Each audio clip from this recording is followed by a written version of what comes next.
Hello everyone. Hope you all are doing good at your place. This is Dr. Ramesh Sharma and welcome you all in this digital classroom YouTube channel. Students, we have completed class 11. We have finished class 11. हमने समाप्त करके आप 12वीं कक्षा में पहुंच चुके हैं.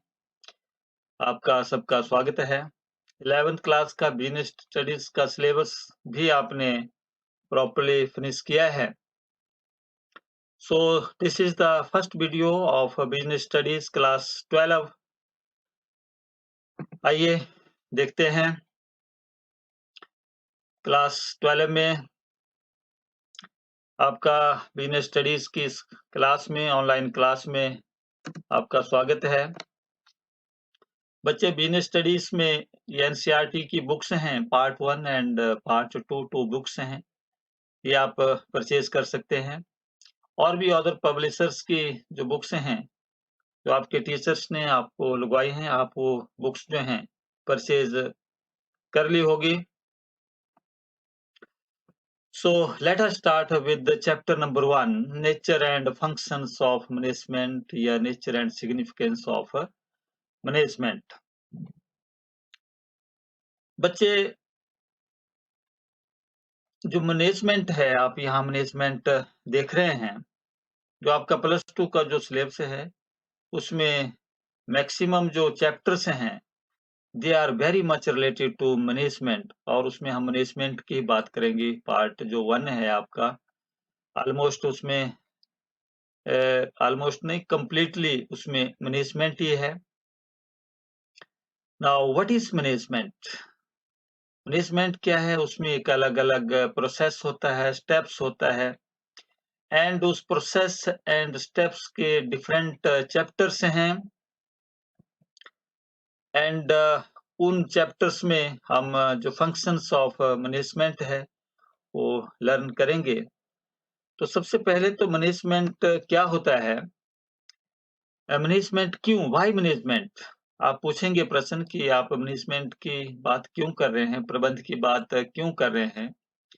तो बच्चे इसका सिंपल सा रीज़न है जब भी हम फ्यूचर के बारे में सोचते हैं, हमें डिसीज़न लेने पड़ते हैं, हमारे पास सामने बहुत सारे जो फैक्टर्स हैं, वो सामने आते हैं, बहुत सारी सी डिफरेंट चीज़ें उसमें आती हैं, तब हमें मैनेजमेंट जो स्किल्स हैं, उनको जानना होता है एंड आपको हमें देखना है कि व्हाई मैनेजमेंट स्किल, क्यों आपको मैनेजमेंट? देखो आप घर चलाते हैं, आपके पेरेंट्स हैं, वो घर मैनेजमेंट स्किल चाहिए. Suppose you are students of class 12 आप बच्चे हैं. आप अक्सर आपकी कंप्लेंट रहती है कि आपको जब भी होमवर्क असाइनमेंट्स दी जाती है कि हमारे पास सर टाइम ही नहीं है, टाइम नहीं मिलता है. आप हमेशा टाइम के लिए तो ये टाइम तो मिलेगा नहीं, इसके लिए मैनेजमेंट स्किल आपको चाहिए. आपको पढ़ना भी है, खेलना भी है, बच्चे टीवी भी देखते हैं एंड पढ़ने के साथ-साथ आप क्या करेंगे? आप अपनी फैमिली के साथ जो है suppose you are here and now you have to study books and अब आपको जो है खेलना है. देन आपको टीवी भी देखना है, आपको अपनी फैमिली के साथ भी जाना है, सोना, खाना-पीना ऐसी बहुत सारी एक्टिविटीज़. अब इसको आप कैसे करेंगे? एंड वन थिंग न्यू जो आ गई है, अब तो चलो बड़े बच्चे हैं, छोटे-छोटे बच्चे जो है वो दिस इज़ आप समझ गए होंगे क्या है? मोबाइल. आप मोबाइल से आपका पीछा नहीं छूटता है, आप हमेशा मोबाइल में लगे रहते हैं. सो वांट्स टू डू एवरीथिंग. आप पढ़ना चाहते हैं, खेलना चाहते हैं, टीवी भी देखना चाहते हैं, अपनी फैमिली के साथ आप for gathering somewhere for family gathering के लिए भी आप जाना चाहते हैं and you want to do everything but not able to do anything properly. तो व्हाट शुड आई डू? क्या करना चाहिए? The answer is learn management. Simple reason is learn management. आपको प्रबंध सीखना होगा कि आप ये सारी चीजें जो है टाइम टेबल कैसे एडजस्ट करें। तो आप दोस्तों से भी सलाह मांगते हैं कि जी हमने मैनेजमेंट स्किल सीख ली है, तो मेरी सजेशंस की ज़रूरत नहीं पड़ेगी।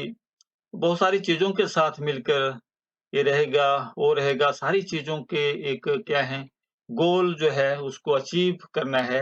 एंड मैनेजमेंट को समझना उतना ही सिंपल है, जितना लग रहा है। एंड मैनेजमेंट अपने आप क्या है? एक प्रोसेस है बच्चे। मैनेजमेंट क्या है? एक प्रोसेस है, उसको समझना बहुत ज़रूरी है। आपने देखा होगा एमबीए की स्टडीज़ करते हैं बच्चे एंड एमबीए की स्टडी करने के लिए वो बहुत सारा समय लगाते हैं। 2 इयर्स का कोर्स है एमबीए का एंड उसमें एक अच्छे मैनेजर आप बन सकते हैं। लेकिन जो एमबीए करने के बाद अच्छे मैनेजर कैसे बनेंगे आप? एमबीए करने के बाद जो कंपनी है, वो आपके पास आए कि आइए आप मेरी कंपनी में काम करिए, ना कि कंपनी को पास आपको जाना पड़े, ताकि कंपनी को आपके पास जाना पड़े। आपको जो है वो कंपनी के पास you are as a manager और दिस इज़ योर कंपनी, आपको कंपनी के पास ना जाना पड़े, बल्कि कंपनी आपके पास आए। इस तरह की जो मैनेजरियल स्किल्स हैं, वो आपको आने चाहिए after doing your MBA. Am I right? तो मैनेजमेंट क्या है? मैनेजमेंट में अब आइए देखते हैं इसमें जो बुकिश लैंग्वेज के अनुसार what management is. So nature and functions of management and this is the बच्चे सिलेबस है। इस चैप्टर में हम करेंगे जो management concept, objectives and importance. And after going through this unit, the learners would be able to understand the concept of management, meaning and effectiveness and efficiency of management, objectives of management and importance of management. Management is a science or art or profession and levels of management जो हैं and management functions planning, organizing, staffing, directing and controlling.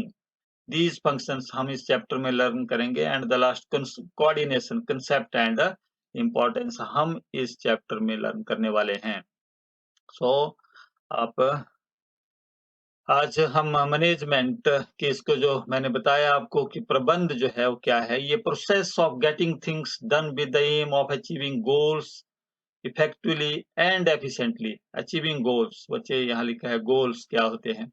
Company के goals होते हैं, वो उनको हम group objectives भी बोल सकते हैं। ग्रुप ऑब्जेक्टिव्स जो हैं कंपनी के एंड उन गोल्स को अचीव करने के लिए एंड इंडिविजुअल्स गोल्स आपके हो सकते हैं कि you have to earn money only and उन इंडिविजुअल गोल्स को मिलाकर हम सब कंपनी के जो गोल्स हैं, ऑब्जेक्टिव्स हैं, उनको अचीव करने के लिए इफेक्टिवली एंड एफिशिएंटली जो है क्या करना है, ये प्रोसेस है, ये मैनेजमेंट है। दिस इज ये कहा गया कि ये process of getting things done, हमने जो काम है वो कराना है किस एम से? To achieving the goal. किसके गोल? कंपनी के गोल। कैसे कराने? Effectively and efficiently. Now these are two words I will discuss in this video.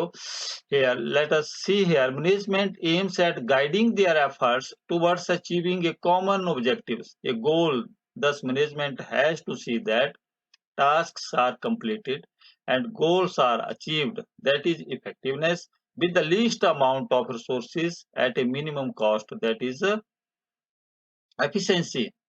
तो एफिशिएंसी एंड इफेक्टिवनेस के साथ जो है हमने वो क्या करने हैं, गोल अचीव करने हैं।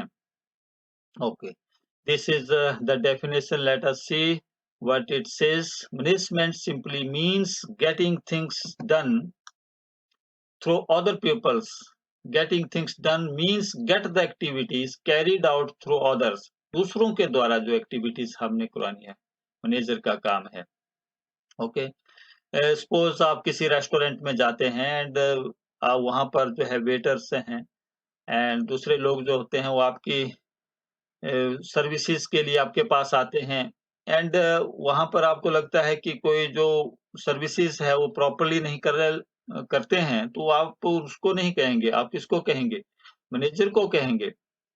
तो मैनेजर का जो रोल है that is very much important and बोलते हैं means getting things done through other people, दूसरे लोगों से करानी है। जो एक होटल में जो वेटर्स हैं एंड दूसरे सर्विस प्रोवाइडर्स के जो लोग हैं, done means get activities carried out through others, दूसरे लोगों से करानी है। Effectiveness in management is concerned with doing the right task, completing activities and achieving goals. So in other words, it is concerned with the end result. जो end result हैं, वो उसमें effectiveness and efficiency में जो आते हैं, तो ये जो effectiveness है, वो end result के साथ जो है वो concerned है। Let us see here, अन्य लोगों से कार्य कराने की जो कला है, उसको हमने प्रबंध कहा है और यह निर्धारित उद्देश्यों को प्रभावी ढंग से एवं दक्षतापूर्ण प्राप्त करने के लिए किए गए कार्यों की एक प्रक्रिया है, प्रोसेस है, जैसे मैंने शुरू में कहा। एंड प्रक्रिया में प्रबंध के कार्य, नियोजन और संगठन, इनके जो नियुक्तिकरण, निर्देशन व नियंत्रण के अंतर्गत आते हैं। जो प्रबंध के कार्य हैं, जो आपकी फर्स्ट पार्ट है, ये इन्हीं फंक्शंस के ऊपर जो है वो डिपेंड है। Planning, organizing, staffing, directing and controlling. अतः प्रबंध को प्रभावशाली एवं कार्यक्षमता से लक्ष्यों को प्राप्त करने हेतु कार्य कराने की जो प्रक्रिया के रूप में परिभाषित किया जा सकता है, तो इसका उद्देश्य सर्वमान्य लक्ष्यों, उद्देश्यों की प्राप्ति हेतु किए जाने वाले प्रयासों के संबंध में मार्गदर्शन करना होता है। This is the basic difference between effectiveness and efficiency। जो इसका अर्थ के रूप में जब हम देखते हैं कि इफेक्टिवनेस क्या होता है, बच्चे इसका अभिप्राय काम को पूरा करने से है, चाहे कितनी ही लागत क्यों ना आए, काम पूरा होना चाहिए। इफेक्टिवनेस बोलता है कि काम पूरा होना चाहिए, चाहे उसमें कितनी ही लागत आए। एंड एफिशिएंसी में बोलता है कि अभिप्राय काम को न्यूनतम लागत पर पूरा करने से है। काम तो होना चाहिए, लेकिन जो लागत है वो क्या होनी चाहिए? कम से कम होनी चाहिए। रिसोर्सेज जो हैं उनका यूज़ कम से कम होना चाहिए, लागत कम होनी चाहिए, उसको एफिशिएंसी कहा है। एंड इफेक्टिवनेस का उद्देश्य क्या है? अंतिम परिणामों को समय पर प्राप्त करना एंड लागत लाभ विश्लेषण करना। जो परिणाम हैं, वो समय पर प्राप्त होने चाहिए। एंड इसका मुख्य केंद्र समय है, time. It is effectiveness depends upon this time and कुशलता, एफिशिएंसी जो है वो लागत से संबंधित है। Let us take an example here. एक कंपनी है, उसको 20,000 रुपए शर्ट्स प्रति माह 500 रुपए की लागत पर तैयार करना है। Let me show you here. Okay. Let me see here an example. Rama clothes limited company का उद्देश्य 20,000 शर्ट्स प्रति माह 500 रुपए की लागत पर तैयार करना है। तो क्या है? एक तो टारगेट है 20,000 का एंड टाइम है 1 मंथ है और एक जो कॉस्ट है उसकी शर्ट्स की, वो क्या है? 500 रुपीस है। अब जो प्रबंधक है, मैनेजर है, वो क्या करता है? इस उद्देश्य को 400 रुपए, 50 रुपए में पूर्ण करने में सक्षम है। तो क्या समझते हैं आप? प्रबंधक यहाँ प्रभावी तथा कुशल है? आपने बताना। हाँ, प्रबंधक क्या है? प्रभावी है, क्योंकि वह कार्य समय पर पूर्ण करता है, करने में सक्षम है और कुशल भी है। पहला तो क्या है? प्रभावी है एंड इफेक्टिव है एंड एफिशिएंट है, क्योंकि वह कार्य कम लागत में पूर्ण करता है। यहाँ पर लागत कितनी थी? 500 थी, जो उसको टारगेट था, बट वो he achieve the goal in doing so with in rupees 450 rupees में वो कर लेता है, समय में उसी में ही पूरा कर लेता है। तो यहाँ जो प्रबंधक है वो क्या है? प्रभावी भी है, कुशल भी है। तो आई होप यू अंडरस्टैंड। समय पर पूरा किया, कम लागत पर किया, so he is effective and efficient. Here again we can see efficiency means doing the task correctly and with minimum cost। ये कहा है correctly भी होना चाहिए, and that is fewer resources are used and less cost are incurred. कम जो है खर्चा आना चाहिए और जो रिसोर्सेज हैं उनका कम से कम यूज होना चाहिए। तो फ्रॉम हियर जो हमने पिछला एग्जांपल दिया, right things and right way जो है ये हुआ है। इस तरह से इधर कोई इफेक्टिवनेस है, इधर कोई एफिशिएंसी है। तो इस डायग्राम से हम इसको और मोर क्लियर जो है अंडरस्टैंड कर सकते हैं। Here is one more example. A company target production is 5,000 units in a year. To achieve this target, the manager operates the employees on double shifts. Double shift पर उसने उसको लगा दिया इसको हमको करने के लिए, और इसके लिए डबल शिफ्ट पर करने के लिए क्या है, उनको सैलरी उनकी बढ़ा दी। Resulted in high production cost, जो है प्रोडक्शन की जो कॉस्ट है वो क्या होगी, बहुत ज्यादा होगी। And in this case the manager was effective but not efficient. Production तो बढ़ा दिया उसने, लेकिन जो कॉस्ट है वो क्या होगी, ज्यादा होगी, क्योंकि सैलरी ज्यादा देनी पड़ी। तो if the manager reduces the output with fewer resources to cut down the cost but not achieving the target, तो consequently the goods do not reach the market and hence competitors may enter into the market. This is a case of being efficient but not effective. So here is effectiveness versus efficiency. Effectiveness and efficiency मैंने पीछे भी आपको हिंदी में बताया है, are two sides of the same coin, and these two aspects need to be balanced in every organization, and therefore it is important to the management to achieve goals effective with minimum resources with efficiency. And usually high efficiency is associated with high effectiveness, which is the aims of all managers.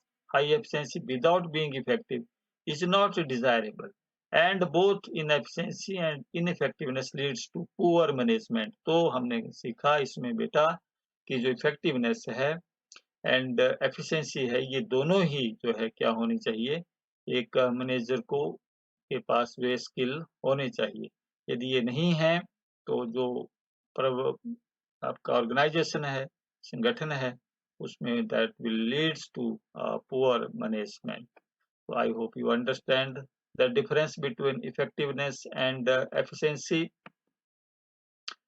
So this is what about this effectiveness and efficiency and meaning of management and all in this chapter. So बच्चे let us fight COVID-19, बड़े critical situations में हैं हम इस वक्त, and you please wear mask, follow physical distancing and maintain hand hygiene. So thank you very much. Keep on watching, keep